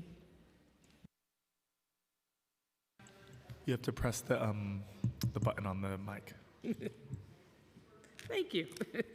Good afternoon, honorable members of the City Council. Thank you for allowing me to speak today. My name is Judith Insel, and I'm the Executive Director of the Bronx Arts Ensemble. On June 19th, 2023 at 6 p.m., the Bronx Arts Ensemble and Van Cortlandt Park Alliance will present its 3rd annual collaborative celebratory Juneteenth event, honoring the enslaved African burial ground located in Van Cortlandt Park as well as all enslaved African people that helped build the foundation of our great city. Today, together, our two Bronx cultural institutions have presented Juneteenth events for the past 2 years, providing attendees with content of a spiritually moving nature. It is my honor to be this year's MC, as well as perform collaboratively with actress Ashley Hart Adams and share a stage with renowned drummer Baba Don Babatunde, Courtney Carey, Stars of Tomorrow Concert Chorale, and West African drummer-dancer Yaya Kamate. This year's celebration will also incorporate Baobab Tree of Life, a public art installation created by Guyanese artist T.J. Mohammed. Installed just a few feet from the enslaved African burial ground, this magnificent 18-foot work of art promotes a connection between the past and the present, making it a powerful addition to our event. Working together, our institutions have created a touch-tone Juneteenth event for the Bronx and all citizens of New York City, combining the arts, culture, and nature to commemorate the emancipation of enslaved African Americans. Bronx Arts Ensemble and Van Cortlandt Park Alliance urges the City Council to vigorously support the endeavors of all the city's cultural institutions to expand efforts to celebrate the importance of Juneteenth in our city. Again, thank you for allowing me to present my statement today. Thank you so much. The next panelist will be Dr. Charlene Thomas. You may begin when ready. Good morning. Good morning, Chair Osei and esteemed council members. I am Dr. Charlene Thomas, representing Def Jam Recordings. I am here today to testify in favor of the resolution recognizing the contributions of Def Jam to the music industry and to music lovers everywhere by designating January 2024 as Def Jam Recognition Month in the city of New York.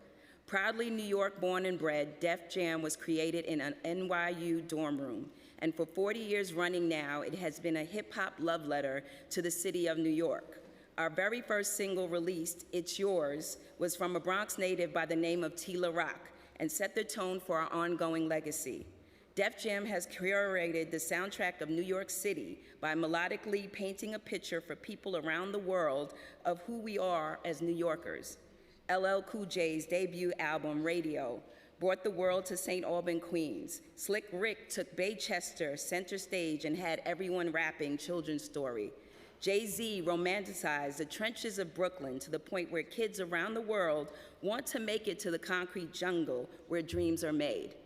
Not only have these dreams been showcased through our musical artists, our staff, then and now, reflect the energy and culture of this city as they master their careers and build other entrepreneurial pathways. We have cultivated industry-leading individuals within fields spanning from photography, technology, academia, film, TV, fashion, and many others. Def Jam is deeply embedded in the DNA of hip-hop culture and New York City. We stretch across generations and genres while remaining true to our culture. From our artists to our movie soundtracks, to our video games, to our partnerships from Def Comedy Jam to Marvel, we are a household name dedicated to bringing quality entertainment. And within all our efforts, one thing stands out and remains true through every decade. Def Jam is New York. We've spent 40 years embodying the culture, seamlessly weaving together the story of New York City through music. We thank you for this honor of this proposed resolution. We look forward to many more years of relentless dedication to celebrating you, New York City, through music. Thank you. I was just gonna say, yay, thanks for coming. I know you guys are really busy, so I appreciate you coming. Thank you, Councilmember Williams. You've been so supportive in this. We appreciate you. Thank you. Thank you. Okay, thank you so much. We'll now move to public panel number 2, which will be Regina Bain and Leah Johnson.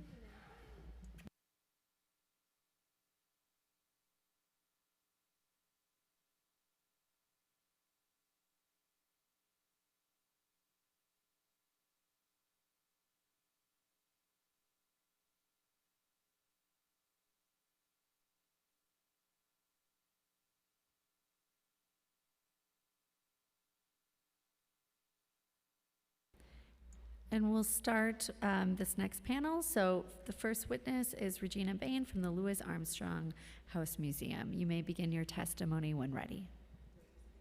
Yeah, and make sure you see the red light, then it's on. Excellent. Hello, I'm Regina Bain, Executive Director of the Louis Armstrong House Museum in Corona, Queens, District of Councilmember Moya. I co-lead with Melissa Sandor the Anti-Racism Working Group of Culture at 3, meeting consistently for the past 3 years.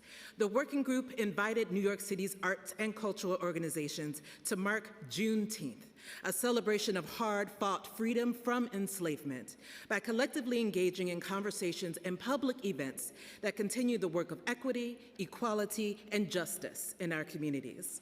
Many accepted the invitation, including BRIC, Staten Island Museum, FAB New York City Lower East Side, Frigid New York, Bronx Arts Ensemble, Historic Richmond Town, Lincoln Center, Dance Wave, Greenwood Cemetery, National Dance Institute, Moore Opera, Carnegie Hall, Chair Osei, Weeksville Heritage, Central Park Conservancy, Brooklyn Conservatory of Music, Queens World Film Festival, and growing. You can find those public events collectively listed at louisarmstronghouse.org/Juneteenth-celebration-2023. This work is firmly within the mission of the Louis Armstrong House Museum, an organization standing in the legacy of New Orleans-born jazz genius, 30-year New York City resident, and America's first Black popular music icon, Louis Armstrong. Born in the reverberations of slavery and who achieved artistic excellence. And he did it with joy.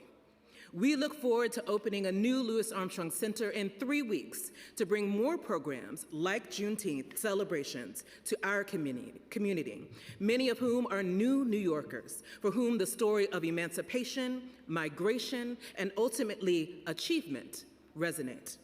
This is the culture of New York City.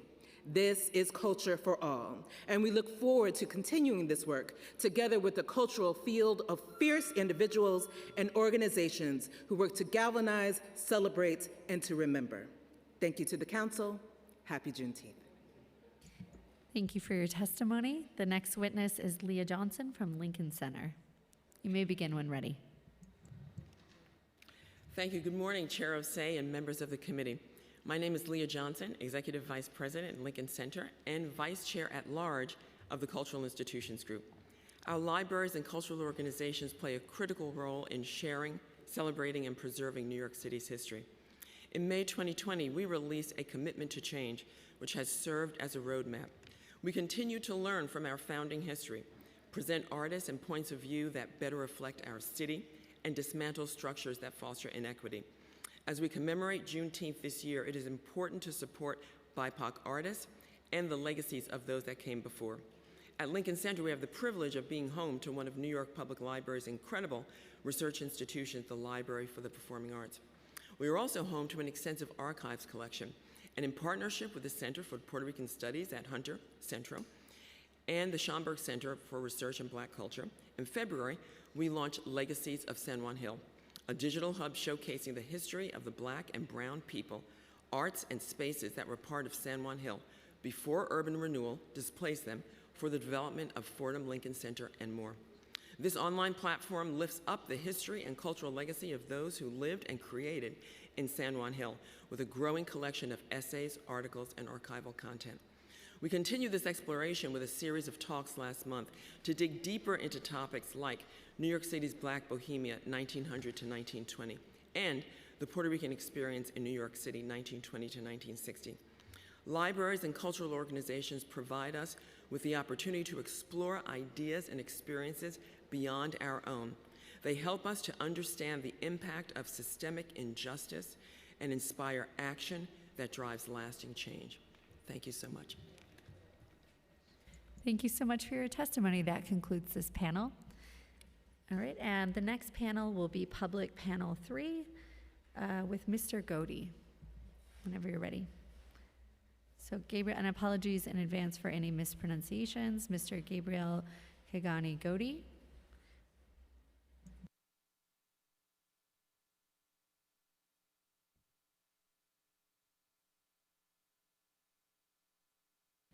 and Mr. Godi will read his testimony, and then the interpreter will speak after, so we will have double the time on the clock for this witness to allow for interpretation.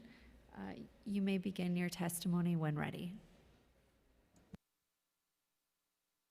Just make sure that the red light is on if you push the button for the microphone.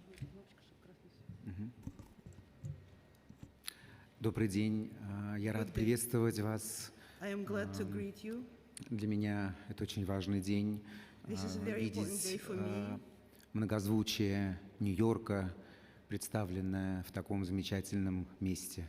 To see all the various sounds of New York presented in such an important and beautiful place. Я, наверное, представлюсь. Зовут меня Габриэл Годи Хагани. Let me introduce myself. My name is Gabriel Gilhari. И я бы хотел поделиться с вами своим опытом, своими впечатлениями. And I would like to share with you my experience and my impressions. Как иммигрант и как представитель LGBTQ комьюнити. As an immigrant, as a representative of LGBTQ community. Я видел две фразы, которые были для меня как два образа. Вы их тоже встречали. I saw two phrases that were two very important images for me. I am certain you also have encountered them. Каждый раз мы видим эти фразы, часто. Одна звучит «Я люблю Нью-Йорк», другая звучит «Мы любим Нью-Йорк». Very often we see those phrases. Very often do we encounter them. One sounds like this: I love New York, and another one: we love New York. Мне было интересно задать себе вопрос, что отделяет и разделяет ли, что находится между этими двумя фразами. I was very curious. I had the question. I wanted to find out what is in between, what divides those two phrases. Мне кажется, что во фразе «Мы любим Нью-Йорк» говорится о том понимании того, что все под пониманием «мы» находимся все мы, каждый из нас. I believe that in the phrase "we love New York," when we say "we," we understand all of us and each one of us. Это понимание того, что каждый из нас индивидуален. Это понимание того, что понимание вклада каждого комьюнити.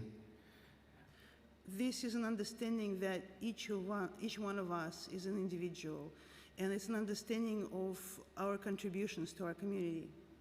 Это память индивидуальная, это память коллективная, и коллективная память ведет нас к библиотекам, к музеям, к историческим памятникам. It is our individual as well as our collective memory that leads us to cultural institutions, museums, libraries. Все это продукты деятельности человека, как индивидуума. И все, чем мы пользуемся сейчас и будем продолжать пользоваться, является продуктом нашей деятельности. These are all products of people, individual people, and everything that we use and we will be using in the future is a product of our activity, our things that we do as people. Постоянные потоки меняющейся воды, которые наполняют наши озера, обновляя эти озера на протяжении многих лет, Constant streams of water that fill our lakes, renewing our lakes from year to year. эти озера мы называем великими. These lakes we call Great Lakes. Это и есть наша история. And this is what our history is like. Наша история — это наша память. Our history is our memories. Что есть человек без памяти? What is a person without memory? И что есть группы людей, лишенные ее? And what are the groups of people that do not have memories? Фраза «Мы любим наш город, мы любим Нью-Йорк» Phrase We love our city, we love New York. Это внутренняя уверенность и осознанность, Is an internal confidence and internal comprehension в том, что каждая единица, составляющая, это мы. that each piece, each particle that it consists of are us. Помнит равноценность вклада своей семьи, равноценность вклад в общее каждого комьюнити, равноценный вклад всех нас в историю нашего города. And that we remember our contribution of our families, of individuals to the history of our city, to our memories. Напоминает нам о том, что мы являемся хранителями общечеловеческих мыслей, мы являемся хранителями этих драгоценных камней. It reminds us that we are the keepers of the human thoughts, of these precious stones. И между этими фразами у меня возникло другое слово, как доверие. And between these phrases, I saw another word, the word trust. Возможно, доверие — это и есть та ступень, отделяющая «я» и ведущая нас к «мы». Perhaps trust is that very step that takes us from the word I and leading us to the concept of we. Кто-то спросил, что такое доверие? Someone asked, what is trust? Это радость или боль? Is it joy or pain? I'm sorry to interrupt. The clock went off, so we have to keep going shortly. If you can wrap up your testimony, there's another hearing at 1 o'clock. We still have several more panels. Yeah. Thank you. But everything you submit for the record becomes part of the public testimony and is closely reviewed. Мы заканчиваем. Okay, we're about to finish. Yeah. Доверие — это радость или боль? Trust, is it pain or joy? Доверие — это надежда. Trust is hope. Это надежда на то, что боли больше не будет. It's hope that there will be no longer any pain. Нью-Йорк, ты гавань наших надежд. New York, you are the harbor of our hopes. Нью-Йорк, мы любим тебя. New York, we love you. Нью-Йорк, мы любим тебя. New York, we love you. God bless you, America. Thank you for your testimony. Thank you so much. Thank you. Okay, the next panel, I'll read the names of the next two panels. The next panel will be Leroy McCarthy and Hikma Abdulghani, followed by a remote panel, Melody Capote, Lucy Sexton, Risa Shoup, and Cheryl Warfield will be panel 5. So next we'll go to Leroy McCarthy and Hikma Abdulghani. Apologies again for any mispronunciations. Okay, and I think it might just be Mr. McCarthy. So if you're ready, you may begin your testimony when ready. All right, so hello, City Council. Thank you for allowing me to speak. I would like to commend the City Council on honoring hip-hop art and culture with the resolution, also the individuals being honored, Old Dirty Bastard, Big Daddy Kane, Combat Jack, and many others that are worthy of being honored. It's been a long time coming that New York City has honored the indigenous art and culture of hip-hop.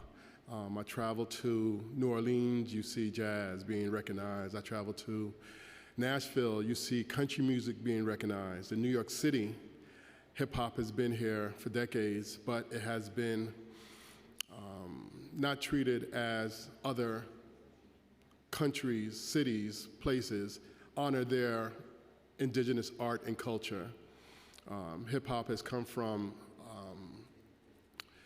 the basements, come from the parks, come from the streets, and now it's being honored in City Hall, which is commendable.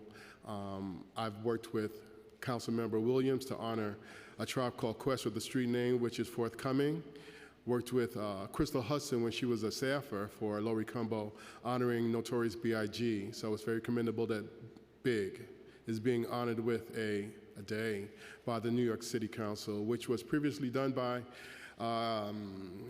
Borough President Adams in 2016, I believe, when he had honored Biggie with a proclamation then. And on Saturday, we had a block party for Notorious B.I.G.'s birthday, which was postponed from May.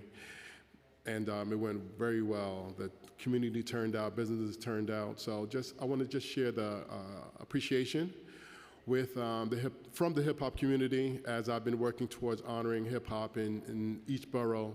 Wu-Tang Clan district in Staten Island Street named with former council member Debbie Rose, and in the Bronx, I'm working with the family of Big Pun. So I just want to say thank you to New York City Council for honoring hip hop, and look forward to the summer activities and more activities for honor hip hop going into November, Hip Hop History Month. Thank you very much. Thank you so much for your testimony. So we'll now move to our final panel, Public Panel 5, which is remote. As a reminder for anyone here or who is online, you may submit written testimony for up to 72 hours after the hearing. That can be submitted to testimony@council.nyc.gov, and it will be part of the record. If there's anyone that is here that we have not called and you have submitted a slip to the sergeants, or please submit a slip to the sergeants. We'll also be checking for anyone that we inadvertently missed or who still registers before we end the hearing. So if anyone is here and would like to testify, let us know. So with that, we will move to our remote panel. It's Melody Capote, Lucy Sexton, Risa Shoup, and Cheryl Warfield. So, Melody Capote, you are the next witness, and you may begin when the sergeant calls the clock. Oh, wait. Okay. Starting time. Mr. Chairman and members of the City Council, my name is Melody Capote, Executive Director of the Caribbean Cultural Center African Diaspora Institute. I'm here today to testify about several items on today's agenda. On the issue of oversight, and as I have testified before, communities of color were and continue to be victims of cultural genocide. That means that in order to truly subjugate people of African descent, it wasn't just necessary to enslave our ancestors, it was necessary to remove and destroy our culture. As important as we know it is to preserve culture for the benefit of future generations, decisions regarding who gets tax levy dollars are still made on the basis of what institutions have access to free city land over hundreds of years. Let us resolve to find a better way to reward longstanding institutions and simply use the fact that they are longstanding. We heard this morning from the Schomburg Center, which was founded in 1925. The Apollo Theater was created in 1934. And the Caribbean Cultural Center was founded in 1976. Let's get serious about equity. And if we're going to get serious about equity, recognizing hip hop as an indigenous art form of the African descendant community in the same manner as jazz is a good place to start. But we need more than platitudes, proclamations, and resolutions. As we celebrate the 50th anniversary of hip hop, we should also be making a significant financial investment in an art form that we know conclusively unifies Black and brown people, and yes, even white people, young and old, in a good way. Next, I want to address an issue near and dear to my heart, and that is the skewed priorities in the enabling legislation that creates the New York State Council on the Arts and the New York City Department of Cultural Affairs. Before you is a resolution asking the City Council to support State Bills S5714 and A4912, and similar legislation being proposed at the federal level. While we don't have time to go line by line on these, Time is I urge expired. not just to support these initiatives, but roll up your sleeves between now and the next year's deliberations to see how these changes should be operationalized at both the state and city level. I'll stop there. I know my time is up. Thank you so much for your testimony. And again, please submit anything else for the record and can be added up to 72 hours as well. And thank you to everyone for your patience who has been waiting online or in person. The next witness will be Lucy Sexton from New Yorkers for Culture and the Arts. Starting time. Okay. Hi, thank you, Chair Osei and members of City Council for this important and joyous hearing. My name is Lucy Sexton. I'm with the Cultural Advocacy Coalition, New Yorkers for Culture and Arts. When we talk about the role of cultural organizations in preserving New York City's diverse history, we must talk about money. It is the historic underfunding of Black, Brown, Indigenous, and immigrant communities that makes those cultures less visible. I salute the City Council for all of the initiatives it is raising today. It is critical that we as a city lift up and publicly recognize Black artists for their work and their impact on our city and on the world. And we need to talk about increasing funding to cultural organizations led by and serving Black and Brown communities, so we invest appropriately and sustainably in the artists and the work that they nurture. I think we need to talk about a reimagining of New York City, one with arts and culture supported in all communities, one that invests in the economic and emotional recovery of every neighborhood and raises up the voices of those who continue to be disenfranchised and discriminated against. It is time to be bold with our budget and intentional in laying the groundwork for an equitable, just, diverse, and thriving city. We're at a pivotal moment in New York history. As we emerge from this crisis, a crisis that has devastated the cultural sector across the board, we must do more to provide sustainable support to organizations in every community. In recent years, the Council has worked hard to increase its support of culture, and we are grateful, but right now, arts and culture are hanging on by a thread. Large anchor organizations are cutting programming and readying to lay off staff. Smaller, already fragile, primarily BIPOC organizations are struggling to simply survive. Relief has ended, but culture is still facing deficits. One positive outcome of this trying time has been an unprecedented coming together of cultural organizations of all sizes from all 5 boroughs. The Culture at 3 Calls Anti-Racism Working Group, led by Regina Bain of Louis Armstrong House Museum, who we just heard from, and Melissa Sandor, have launched a sector-wide effort asking every cultural organization to engage with Juneteenth and to make a pledge to continue to take real anti-racist actions in our organizations throughout the year. I'll end there because I know time is tight. There is more in my written statement. Thank you so much for allowing me to testify. Thank you so much for your testimony. Next, we will move to Cheryl Warfields, and you may begin your testimony when ready. Starting time. Let me unmute. Good afternoon. Thank you so much, Chair Osei, and members of the committee for having this hearing and allowing us to speak specifically about Juneteenth. More Opera, a small budget New York City nonprofit providing vocal arts education and culturally responsive musical programming to underserved New York City communities, will present 2 Juneteenth performances in 2023.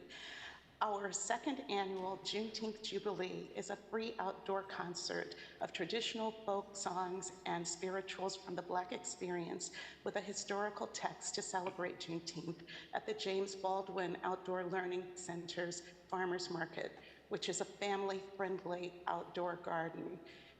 And it's free and open to everyone, as well as our second performance on June 19th, a Juneteenth tribute to Harry T. Burleigh, the New York City-based 20th century composer and cultural preservationist of African American spirituals, which are the words and thoughts of an enslaved people whose voice was unheard otherwise. The information that will be presented, especially the educational component through the historical text, is so important for people to hear. Not only people of color, all Americans need to hear this.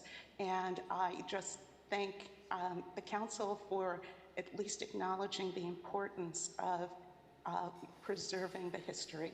Thank you so much.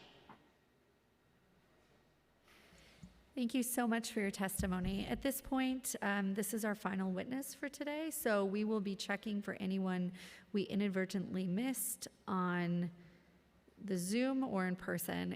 If we have missed you, please raise your hand in the Zoom if you're online.